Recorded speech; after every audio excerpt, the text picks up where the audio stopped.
정치권 소식 짚어보겠습니다. 아침의 맞수 시작합니다. 송영훈 국민의힘 전 대변인, 강성필 민주당 부대변인 나오셨습니다. 안녕하세요.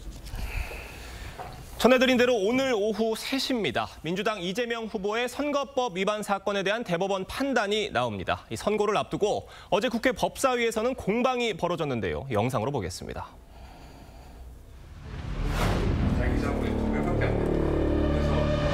9일 만에 내용을 뒤집고 유죄 취지의 판결을 한다는 것은 물리적으로 불가능한 것 같다. 앞으로 어떤 거짓말을 해도 의견 표명이다 이렇게 해서 처벌이 어렵게 될 것인데요. 제대로 된 판결을 해주시기를 바라고 대법원에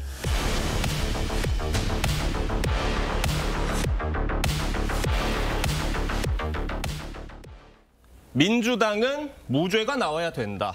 국민의힘은 유죄 취지 파기환송 그 이상의 판단이 나와야 된다. 이렇게 의견이 엇갈린 겁니다. 사실 이번 상고심이 이례적으로 빨리 잡힌 거다라는 것에 대해서는 뭐 정치권이나 법 쪽에나 크게 이견은 없으신 것 같아요. 다만 그 빨리 이루어진 배경이 뭐냐를 두고는 완전히 해석이 다른 겁니다. 지금 어떻습니까?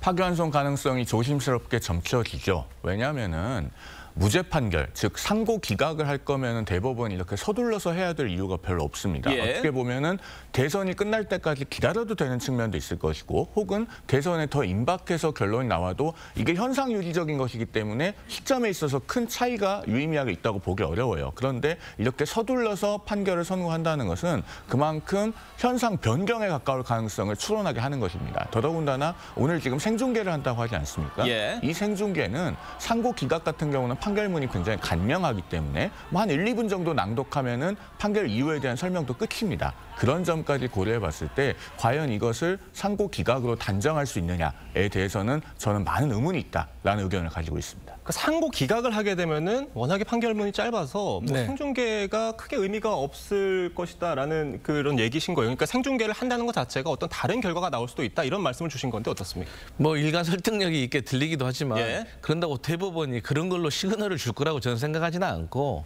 오히려 저는 그렇습니다. 선고 일정이 이렇게 빠르게 잡힐 수가 있다는 것은 사실 여러 명의 대법관의 의견이 나름대로 빨리 정리가 됐다는 걸 의미하는 거잖아요.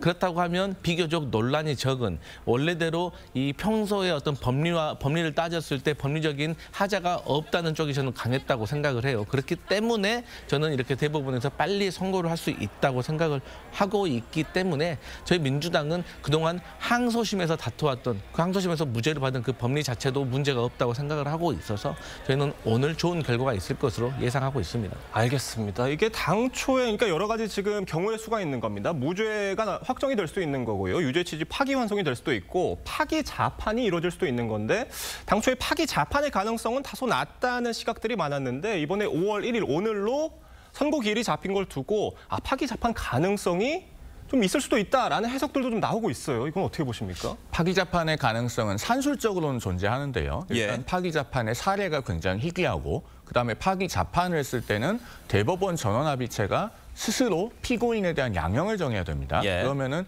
12명의 대법관이 대법원장을 포함해서 과연 이재명 피고인의 양형에 대해서 짧은 시간 안에 쉽게 의견이 일치했겠는가, 거기까지 가기는 좀 어렵다고 봤을 때 파기 자판의 가능성은 저는 매우 떨어진다고 봅니다. 다만 물어보셨으니까 이론적인 가능성에 대해서 답한다면 예. 대법원 판례 중에는 이런 게 있습니다.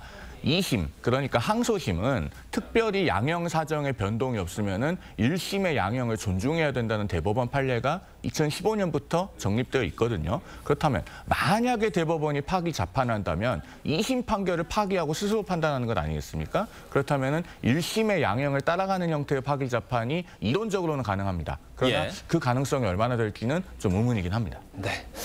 이 파기 자판이 가능하다고 말씀하시는 분들 논리는 뭐냐면은 그러니까 5월 1일이 어느 날이냐면 그러니까 대선 후보 공식 등록하기 열흘 전입니다. 네. 그러니까 오늘 어떤 파기 자판, 그러니까 유죄가 확정이 돼서 벌금형 이상의 확정이 나온다고 한다면 네. 이 대선 후보 등록까지 시간이 어느 정도 남아있기 때문에 민주당에서도 이걸 수습할 충분한 시간이 있기 때문에 대법원도 이걸 좀 고려를 한 것이다. 이런 논리거든요. 어떻게 보십니까? 그러니까 이제 그런 식으로 추측을 우리가 얼마 전에도 많이 했었죠. 헌법재판소에서 윤석열 전 대통령 탄핵 심판과 관련해가지고도 이렇기 때문에 5대 3일 것이다. 저렇기 때문에 4대 4일 것이다. 너무나도 추측이 난무했지만 그때 어땠습니까? 결국 8대 0으로 전원 합의로 끝난 거 아니겠습니까?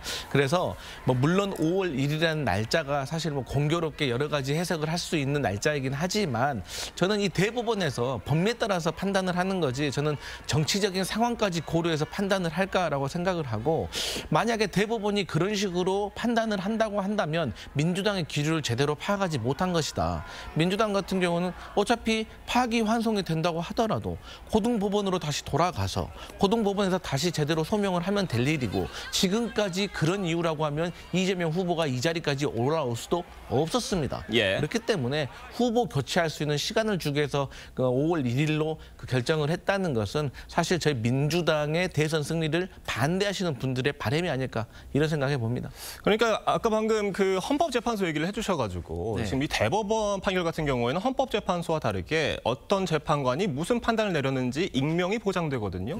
이번에 어떤 만장일치 가능성 있겠느냐라는 얘기들도 나오는데 어떻게 보세요? 저는 만장일치는 그래도 어렵다고 생각합니다. 왜냐하면 민주당 입장에서도 사실 이재명 후보의 무죄에 대해서는 저희가 확신을 하고는 있지만 어떻게 대한민국의 생각이 다 똑같을 수가 있겠습니까? 그리고 제가 생각을 하고 내가 만약에 국민의힘 입장이라면 보수층을 지지하는 국민의 입장이라면 이번에 재판에 있어서도 이런 것은 좀 아리까리할 수도 있겠다라고 하는 지점도 분명히 있는 겁니다. 하지만 그런 애매한 지점을 결정을 내주는 것이 법원인 거거든요. 그렇기 때문에 저는 대법원이 뭐 한두 명, 세 명도 아니고 13명이나 여러 명이 저는 판단을 하기 때문에 전원 일치된 어떤 판결 내리기는 좀 어렵지 않을까? 하지만 확실하게 한쪽으로 무게추는 기울어질 것이다. 그렇게 생각합니다. 송영문 대변인 어떻게 보십니까?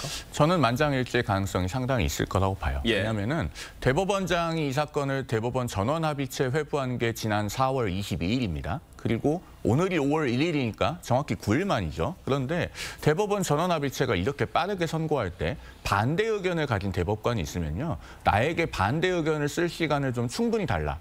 이렇게 요구할 수 있는 상황이 될 겁니다. 그리고 그런 요구가 있다고 하면은 전합에서도 선고 날짜를 어느 정도 여유 있게 가져갈 수밖에 없어요. 그런데 이렇게 빠르게 선고가 이루어진다는 것은 무죄든 파기환송이든 어느 쪽이든 12명의 대법관 간에는 의견이 거의 일치했을 것이다. 이렇게 보는 것이 합리적이라고 보여집니다. 그러니까 어떤 이견이 있을 경우에는 이렇게 빨리 이루어지기가 좀 어려울 것이다라는 말씀이신데 뭐 이런 시각도 있었잖아요. 그러니까 굉장히 이례적으로 여러 명의 재판 연구관이 투입이 돼서 여러 가지 시나리오를 미리 작성해 놨을 수도 있다. 이런 해석들도 있는데 이건 어떻게 저희가 봐야 되겠습니까? 그러니까 지금 이 사건 같은 경우에 지금 대법원에 사건이 올라온 지는 이제 5주 정도 됐죠. 그런데 전원합의체 회부되기 전에 미리 대법원 그 형사재판 연구관들이 검토에 착수했었다는 언론 보도가 있었습니다. 그렇다면은 이미 충분한 검토가 이루어졌고 더더군다나 1심과 2심의 결론이 정반대 아니겠습니까? 그 판결문들이 나름대로는 상세한 근거를 갖춰서 작성이 되어 있기 때문에 30년 정도 재판 업무만 한 대법관들로서는 1심 판결과 2심 판결을 비교해 보면은 어느 결론이 옳은지에 대해서는 쉽게 입장을 정할 수 있는 그런 유형의 사건에 해당합니다. 그렇기 때문에 오늘 무죄인지 파기환송인지 오후 3시에 판가름이 나겠습니다만은 어느 쪽이든 만장일치에 가까울 것이다 이렇게 보고 있습니다. 알겠습니다. 이 헌법 84조 그러니까 오늘 대법원이 만약에 유죄 취지 파기환송을 하게 된다면은 이 대선 이전에 고법 절차가 마무리되긴 좀 어려울 거다라는 시각이 많기 때문에 만약에 대통령이 당선이 되고 난 뒤에 이 재판 절차가 진행될 수 있을 것이냐 이 문제가 헌법 84조 논란입니다. 그래서 이 대법원이 오늘 이 헌법 84조를 어떻게 해석해야 될 것이냐라는 판단도 같이 내놓을 수 있다. 이런 관측이 있는데 어떻게 보세요? 제가 안 그래도 그 부분이 저도 궁금해가지고 많은 법률가들한테 물어봤는데 실질적으로 대법원의 역할이 그런 것인가에 대한 의문이 좀 남았습니다. 그러니까 대법원이 지금의 이재명 후보에 대한 재판에 대해서 결과를 내놓는 것은 당연히 해야 될 일이지만 어쨌든 지금 이재명 후보가 후보 신분이고 아직 대통령이 되지 않았고 아직 어떤 여러 가지 가능성이 열려있는 상태에서 그런 것에 대해서 해석을 내놓는다는 것이 저는 부담일 거라고 생각을 하고 오히려 저는 헌법 제84조의 문제이기 때문에 저는 이 문제는 헌법재판소에서 해석을 하는 것이 맞다고 생각을 하고 또 또 절차에 대해서 제가 여쭤보니까 어쨌든 누군가가 여기에 대해서 의문을 제기하면 그 절차에 맞게 헌법재판소에서 판결을 내릴 문제다. 저는 그렇게 생각합니다. 만약에 이재명 후보가 대통령이 된다고 한다면 사실 이게 이번 이 대법원 상고심이 유죄 취지 파기환송이 된다고 한다고 할지라도 그거 외에 지금 5개 형사 재판을 받고 있지 않습니까? 이 부분에 대한 대법원의 판단이 필요하다 이런 얘기입니다. 어떻습니까? 대법원이 이번 기회에 정리를 할 필요는 있다고 생각합니다만 그러나 오늘 판결에서 그 부분을 명시적으로 언급하기 좀 어려운 측면이 있습니다. 왜냐하면 법률적으로는 이재명 후보는 대통령 후보 신분이 아니고 예비 후보 신분입니다. 예. 그렇기 때문에 대법원이 여기에 대해서 판결문에 지금 예비 후보 단계에서 가정적으로 앞으로 대통령 후보 등록을 하고 당선이 됐을 때 재판 절차는 정지되지 않는다. 이걸 언급하기에 좀 부담스러운 측면이 있어요. 그래서 오늘 판결문에 명시되지는 않을 것 같습니다만 그러나 헌법 84조는 우리 헌법이 1948년 처음 만들어질 때부터 같은 취지의 규정이 계속 있었습니다. 건국을 하면서 헌법을 만들 때 이렇게 많은 범죄 혐의를 가지고 있는 사람이 대통령에 출마를 하고 나아가 당선될 수 있는 경우의 수까지 존재하는 것을 헌법을 만드신 분들은 전혀 염두에 두지 못했거든요. 예. 즉, 그런 목적으로 만들어진 규정이 아니기 때문에 제가 봤을 때는 이 헌법 84조는 대통령이 당선되더라도 재판 절차는 정지되지 않는다라고 해석하는 것이 타당하고 앞으로 만에 하나 이재명 후보가 대통령이 되는 상황이 되더라도 그 부분은 일선 법원에서 재판 절차를 계속 진행하거나 혹은 정지했을 때 그 정지에 대해서 뭐 검찰이 항고하거나 하면은 대법원이 판단을 정리하는 방식으로 문제가 해결될 거라고 생각합니다. 알겠습니다. 오늘 오후 3시에 대법원 선고 잘 지켜봐야겠습니다. 이런 가운데요. 민주당은 선대위를 공식 출범시키고 본격적인 대선 체제에 돌입을 했습니다. 영상으로 보겠습니다. 제 능력이 많이 부족하고 경험도 부족합니다만 이재명 대표님을 돕는 일에 최선을 다하겠습니다. 김경수의 꿈이 이재명의 꿈입니다. 지난 과거나 이념과 사상, 진영 이런 것들에 얽매여서 분열과 갈등을 반복할 여유도 시간도 없습니다. 우리 안의 갈등과 대립은 한가하고 사소한 일일지도 모릅니다.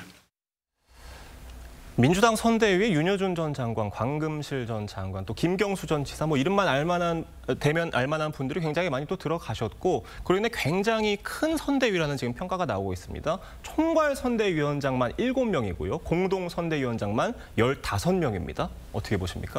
합해서 22명이나 되잖아요. 예. 그러면은 그 22명 중에는 실권을 가진 사람은 없다고 봐야죠.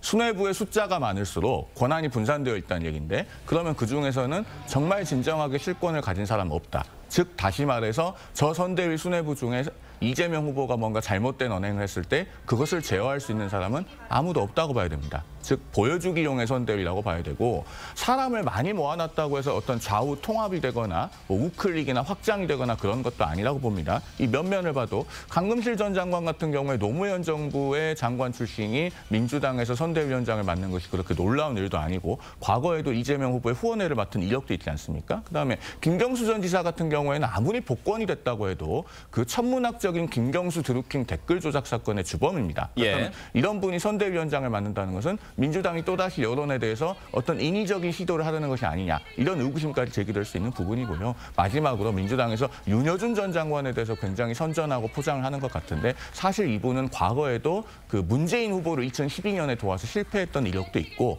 대선에서는 별로 이렇게 기여도가 높지 않은 분이다 이런 말씀을 드리겠습니다. 알겠습니다. 그러니까 지금 선대위원장만 네. 22명, 이게 네. 한 분과의 위원 숫자가 아니라 네. 선대위원장 숫자다 보니 네. 그러니까 일각에서는 각각의 어떤 권한이 굉장히 제한적일 수밖에 없을 것이다. 이런 우려도 나오고 있는 것 같거든요. 네. 어떻게 평가하십니까? 제가 뭐 대선, 총선, 지방선거, 전당대회 정말 많은 제가 선거를 경험을 해봤는데요. 원래 선거라는 것이 이 역할과 책임이 불분명합니다. 그래서 불평불만하다 끝나는 게 선거 캠페인입니다. 그래서 저희도 항상 국민의힘은 저렇게 뭐가 체계적이고 뭐 역할이 제대로 되어 있는데 우리 민주당은 좀 그런 거 아니야? 그런데 나중에 알고 보면 국민의힘도 그런다고 하더라고요. 그렇기 때문에 때문에 저는 세상에서 제일 어리석은 일이 선대위에서 자리 아끼는 겁니다. 이번 대선도 다른 선거와 마찬가지로 51대 49의 싸움이 될 거예요. 그렇기 때문에 좋은 분들이면, 그러니까 비상계엄에 반대하고 그다음에 탄핵에 찬성하셨던 분들이라면 모든 분들을 다 모시고 우리가 같이 선거운동을 해야지 누구에게 자리가 이렇쿵 저렇쿵 아낀다가 저는 잘못된 선거의 결과가 나올 수 있기 때문에 저는 그런 문제는 조금 해결될 수 있을 것이다. 저는 그렇게 생각합니다. 그러니까 뭐 선대위 자리 아낄 필요가 없다. 이 말씀 어떤 그러니까 전략적인 어떤 그런 판단이다라는 말씀이신데 이 말과 맥락이 다 있는 부분인데 좀 더 비판적으로 얘기를 하면은 결국 이 선대위가 굉장히 좀 과시용 선대위가 된 거 아니냐 이런 지적도 있거든요. 어떻게 들으세요? 그럴 수도 있습니다. 사실 이제 뭐 위세를 뭐 과시하려고 뭐 여기저기 싹 다 불러들인 거 아니냐라고 할 수도 있지만 이게 어차피 선거라는 것이 실무는 또 몇 명이서 하는 거고 또 얼굴 마담식으로 많은 분들이 주는 그 시그널이 있는 것이거든요. 예. 그러니까 윤여준을 좋아해서 이재명을 지지할 수도 있는 것이고 정은경을 좋아해서 이재명을 지지할 수도 있는 것이거든요. 예. 그렇기 때문에 저는 여러 명을 모신 건 참 잘한 일이다라고 생각을 하고 어쨌든 이 대선마다 요구하는 시대 정신이 있습니다. 이번 대선은 불법 비상 계엄을 종식하고 극복하는 걸로 시작을 했지만 마지막에는 국민들을 통합시키는 걸로 끝나야 되기 때문에 저는 이 민주당의 선대위가 더 커져서 저는 이준석 후보와의 단일화 그리고 더 나아가서 탈당한 홍준표 후보까지도 끌어안을 수 있는 그 정도의 메머드급으로 꾸렸으면 좋겠다 이런 말씀 드리겠습니다. 알겠습니다. 저희가 다음 소식으로 넘어가 보겠습니다. 국민의힘 최종 경선 후보인 김문수, 한동훈 후보가 마지막 토론을 벌였습니다. 두 후보는 반 이재명 빅텐트에는 공감을 하면서도 한덕수 권한대행과의 단일화에는 온도차를 보였습니다. 모습 먼저 보겠습니다.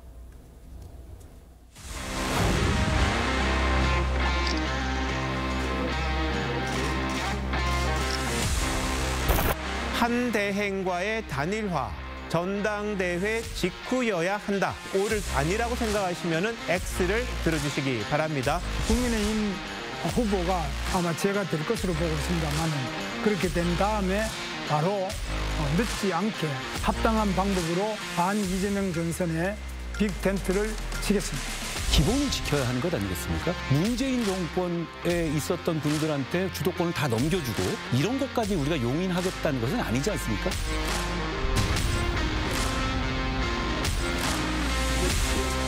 후보님이 최종 후보가 되시면 한덕수 총리에게 후보 자리를 양보하실 용의가 있으십니까? 양보를 한다고 그럴 때는 뭐 명분이 있어야 되는데요. 어떤 명분으로 양보를 해야 된다는지 저는 그 질문 자체가 조금 납득이 안 갑니다. 네. 저희가 두 분이 각을 세우는 모습을 조금 모아는 봤지만 어제 토론이 전체적으로 그래도 지난 토론과 비교했을 때는 화기애애한 모습들도 많이 있었던 것 같아요. 뭐 이제 저와 같은 생각이시다, 완전히 생각이 같다 이런 말씀도 서로 많이 하시고 또 이준석 후보가 국민의힘의 플러스냐 이 부분에 대해서도 같은 입장을 보이셨고 또 반 이재명 빅텐트 반 이재명 전략이 최고의 전략이냐 이 부분에 대해서도 아니다라고 같이 입장을 내셨습니다. 다만 몇 가지 현안에 대해서는 입장차를 보이셨는데 그중 하나가 한덕수 권한대행과의 단일화였어요. 어떻게 보셨습니까? 저는 그 김문수 후보, 한동훈 후보 간에 한덕수 대행에 대해서도 아주 본질적인 입장 차이가 있다고 생각하지는 않습니다. 이것은 우리 정치 일정을 보면 이해가 되실 텐데요. 자, 5월 3일에 국민의힘 후보가 확정됩니다. 그리고 5월 10일부터 대선 후보 등록입니다.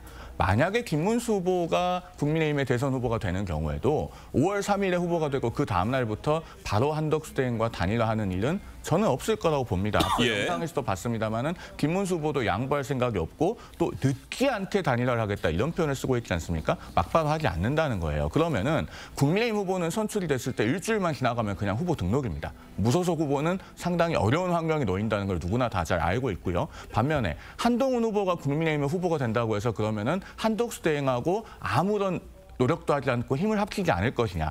저는 그렇게 보지 않습니다. 왜냐하면 한동훈 후보도 진지하게 본인의 당선을 목표로 출마를 한 것이고 그렇다면 구도를 1대1로 정리해야 될 필요성은 있을 것이거든요. 그러면은 두 후보 간의 단일화에 대해서 근본적인 어떤 입장 차이가 있는 것은 아닐 것이다. 다만 온도차는 어떤 부분에서 발생하는 것이냐고 하면 국민의힘은 당원들의 자존심을 어디까지 존중해 줘야 되느냐. 그 부분에 있는 것이죠. 어제 한 언론사의 단독 보도로 지금 그 구민주당 출신 인사들이 국민의힘에 때문에 당명 변경을 요구했다라고 하는 기사가 나오고 있고 이게 지금 당원들을 들끓게 하는 요인이 되고 있지 않습니까? 아무래도 그 부분이 지금 두 후보 간의 미묘한 온도차를 형성하게 된 요인이다 이렇게 보여집니다. 지금 말씀이 나와서 또 네.